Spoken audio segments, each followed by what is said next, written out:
En 2020 se hizo este análisis y vais a flipar porque el que cometió el crimen, bueno, el asesinato de Fan fue... Hola y bienvenidos a nuestro canal. Antes de empezar con el vídeo me gustaría que os suscribáis al canal, que le deis me gusta y que compartáis este vídeo con vuestros familiares y amigos para que YouTube sepa que os tiene que recomendar este tipo de vídeos. Dejad vuestra opinión en los comentarios y también si queréis sugerencias de vídeo que queráis que trate en el canal. Vamos a ver, este es un caso que es el típico que tú estás leyendo o escuchando y llega una parte que tú te quedas como, pero, ¿qué me estás contando?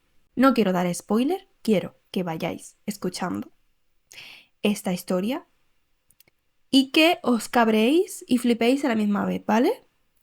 Comenzamos con el vídeo.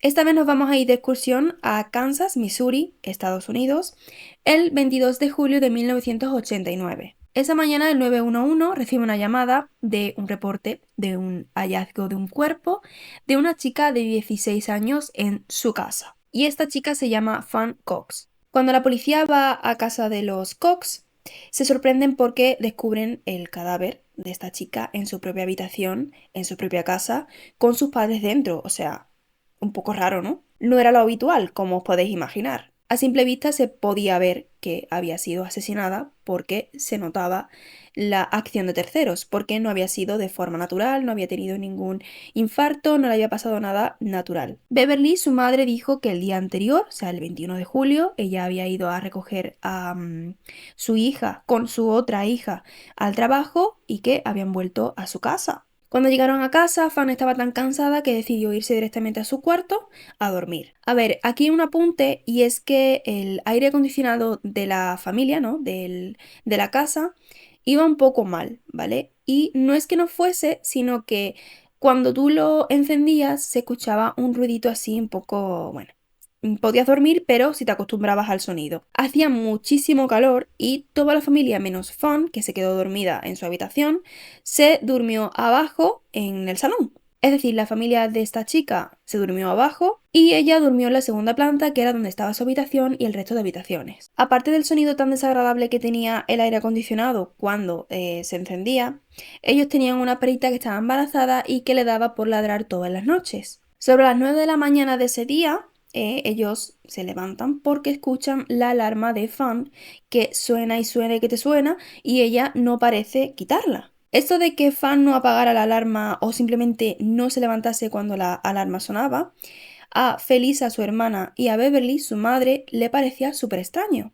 Por lo que fueron al cuarto de Fan para despertarla, yo que sé, por si acaso no estaba escuchando la alarma, y es cuando se dieron cuenta de que Fan estaba fallecida. Felisa se dio cuenta de que el cuello de su hermana Fan tenía marcas de maratones y no dudó ni un segundo en llamar al 911. Pero a todo esto, ¿quién es Fan Cox? Fan Cox nació el 24 de marzo de 1973 en Kansas City, Missouri. Tenía 16 años y vivía en ese momento con sus padres y ella era la mayor de 3 hermanos. La familia de Fan no era adinerada, pero sí eran muy trabajadores y vivían en una zona un poco peligrosa. Fan tuvo que empezar a trabajar cuando ella pudo para poder dar un poquito de dinero o sustento económico a la familia. Y ella era muy responsable, su trabajo era muy trabajadora. Los domingos iban a misa toda la familia y ella, pues cuando podía, iba a nadar porque le encantaba la natación. Era una actividad que ella hacía para relajarse y que le encantaba hacer. Ella trabajaba en World of Fun, que era como una especie de parque de atracciones. Fan, a pesar de ser un adolescente, no bebía alcohol, no se juntaba con gente peligrosa, tenía muchos amigos y era bastante responsable, como he dicho. Teniendo esto en cuenta, vamos a hablar de la investigación que hizo la policía. Se hace una inspección ocular y se detalla todo lo que encuentran en el escenario del crimen. Los forenses analizan el cuerpo de Fan y dicen que ha sido abusada y que posteriormente ha sido estrangulada. A ver, aquí se complicaba la cosa para la policía porque ella realmente no tenía enemigos, es decir, no tenía a nadie que quisiera hacerle daño y mucho menos, yo qué sé, una cosa es hacer daño por algo en concreto que no se debe hacer, ¿vale? Y otra cosa es matar Los policías le preguntaron entonces a la familia que si ellos no habían escuchado nada. Y como ya he dicho anteriormente, y se habéis echado cuenta, ellos tenían la perrita que estaba embarazada y que le daba por ladrar y que también tenían el sonido este del aire acondicionado, por lo que no escucharon nada. Y si Fan hubiese gritado pidiendo ayuda, lo más probable es que no lo hubieran escuchado por esto que os digo. Los investigadores vieron que la casa no tenía nada forzado, no había nada a la puerta, nada forzado, pero la habitación de Fan tenía la ventana abierta. Esto era porque como hacía tanto calor y ella no iba a bajar, ella abrió la ventana para que entrase aire. Cerca de la casa había una especie de remolque que los policías pensaron que la persona que había entrado en el cuarto de Fan había usado para subirse a la ventana y entrar en la casa. En las sábanas de Fan encontraron pelos, sangre y también fluido masculino, ya sabéis el qué. Pero como en 1989 no existía ni mucho menos lo del ADN, pues como que no pudieron hacer nada con estas pruebas. Pero, y aquí viene lo importante, se guardó todo muy bien, cosa que agradecemos, para poder analizarlo en un futuro. También se dieron cuenta, como analizaron todo lo que había en la habitación, los padres dijeron que faltaban cosas, como una grabadora, una Nintendo, varias cosas. Lo más curioso es que también faltaban cosas de dentro del armario de la habitación de la hermana de Fan. Recordemos que ella había bajado junto con sus padres al salón esa noche para dormir. Esto dejó pensando a la policía que posiblemente el objetivo de la persona o las personas que habían hecho esto a Fan era realmente su hermana Felisa. La policía pensaba que los que habían hecho esto se habían escondido en el armario de Felisa para robar. Es decir, que habrían entrado por la habitación de Fan, se habían escondido en el armario de Felisa, de la habitación de Felisa, pero al ver que Felisa no estaba, decidieron atacar y la única que estaba allí era Fan. Hombre, un poquito rebuscado. Encontraron en la habitación de Fan una vieja gorra tipo militar. Y cuando le preguntaron a la familia, oye, esto es de Fan, oye, esto es vuestro, ellos dijeron que no, que ni era de ellos ni era de Fan.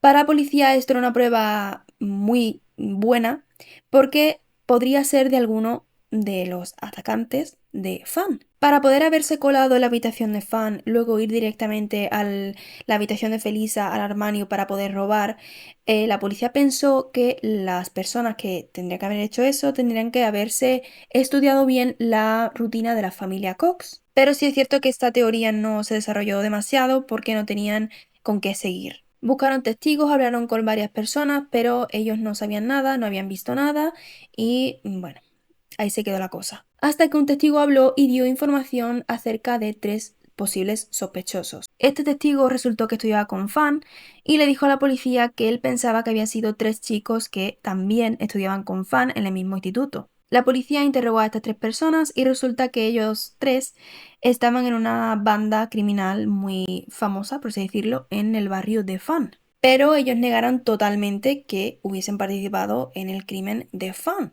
La policía no cree mucho el testimonio de estos 3 y van a casa de estos 3 para ver si por un casual tienen algo robado de la habitación de Fan en su propia habitación.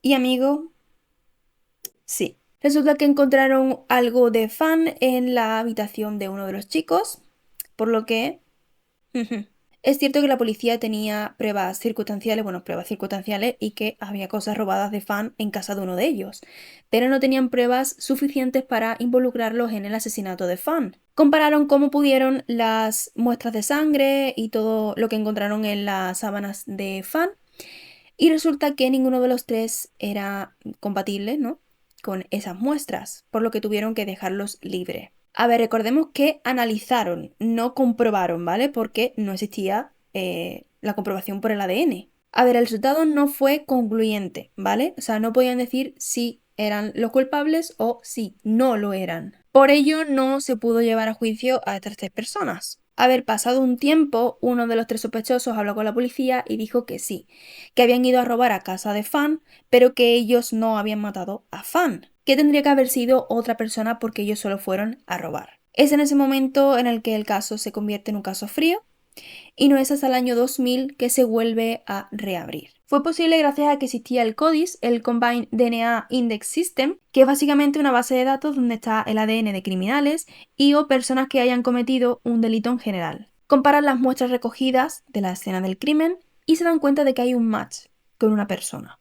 Esto sugería dos cosas. Una, que esa persona no había cometido otro crimen aparte del de Fan, o que no había sido descubierto si hubiese cometido otro crimen. Ya en el año 2000 comparan el ADN con la de los 3 chicos y da negativo. Esto es una sorpresa enorme para todos, sobre todo para la familia de Fan, que estaban seguros de que esos 3 eran los culpables y es que daba a entender que el asesino todavía seguía libre y que habían perdido el tiempo pensando que eran esos 3 chicos. Desgraciadamente, este caso se vuelve a quedar frío y no es hasta 2018 donde hay novedades. Ya de la tecnología ni hablemos, ¿no? Porque, claro, en 2018 ya me dirás. Cotejan otra vez el ADN por influencia de la familia porque dicen, a ver, ¿vais a resolver esto ya o cómo va la cosa? A partir del ADN que tienen, van a hacer un perfil de esa persona.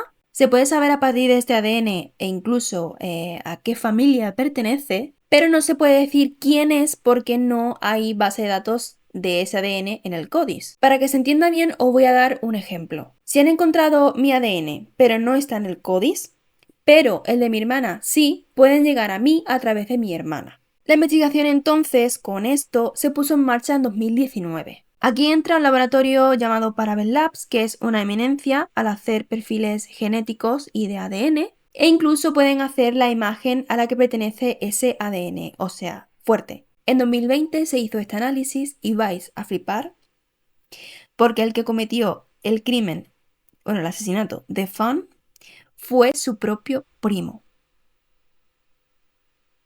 Este primo era Donald Junior Cox, quien tenía 21 años para el momento de los hechos, y él había muerto en el año 2006 por una sobredosis de sustancias ilícitas. A ver, tú imagínate la cara de la familia de Fan cuando supieron que realmente el que había hecho eso era parte de su propia familia. En este caso no hubo justicia, por así decirlo, porque este chico murió, pero sí finalmente se supo quién fue gracias a la tecnología y después de muchísimos años se pudo saber realmente quién fue. Este caso me ha parecido una auténtica ida de olla, pero gracias a la tecnología se pudo saber realmente quién fue. Es que fue en el año 1989 y se resolvió en 2020, o sea, años. Sin nada más que decir, nos vemos en el próximo vídeo.